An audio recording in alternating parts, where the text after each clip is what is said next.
Film dibuka dengan Kapten Robert Walton yang memimpin sebuah ekspedisi menuju Kutub Utara. Namun perjalanan mereka terhenti ketika kapal terperangkap di hamparan es tebal. Para anak buah bekerja bergiliran, menghancurkan es yang mengunci kapal. Semakin lama mereka terjebak, semakin sulit untuk dibebaskan.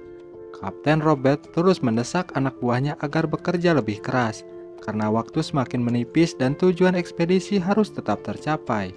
Hari berlalu hingga malam tiba. Tiba-tiba terdengar suara ledakan. Dari kejauhan di tengah gelapnya es terlihat sebuah perapian yang masih menyala.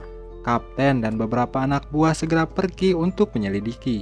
Di sana mereka menemukan seorang pria yang sudah sekarat. Pria itu bernama Victor Frankenstein. Kapten memerintahkan agar Victor segera dibawa ke kapal. Namun sebelum mereka pergi terdengar suara raungan mengerikan dari kejauhan.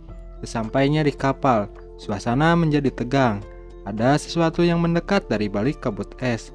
Kapten memberikan perintah tegas, "Siapkan senapan, ikuti perintahku." Tak lama kemudian, sosok hitam besar muncul dari kejauhan. Para awak kapal mulai menembak. Peluru pertama mengenai sasaran dan sosok itu jatuh. Namun, dia bangkit kembali. Tembakan kedua dilepaskan, tapi tetap tidak menghentikannya. Sosok itu justru semakin mendekat. Dengan satu hantaman kuat, seorang awak kapal terpental jauh. Makhluk itu kemudian naik ke atas kapal dan menunjuk Victor seolah menuntut agar ia diserahkan. Para awak kapal mencoba menghadang, namun mereka dengan mudah dikalahkan.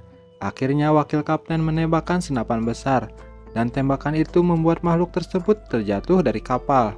Namun, ancaman belum berakhir. Makhluk itu bangkit kembali dan mendorong kapal, membuat kapal mulai miring berbahaya.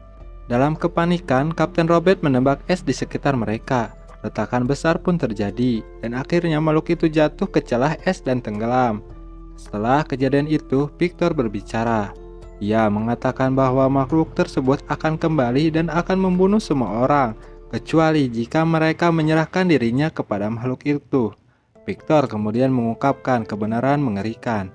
Makhluk itu adalah ciptaannya sendiri. Ia menciptakannya dari potongan-potongan mayat. Namun setelah makhluk itu hidup, Victor justru meninggalkannya. Penolakan itu yang menumbuhkan amarah. Makhluk itu tidak mengerti mengapa ia diciptakan, hanya untuk ditinggalkan sendirian di dunia. Dan sejak saat itu, perburuan pun dimulai.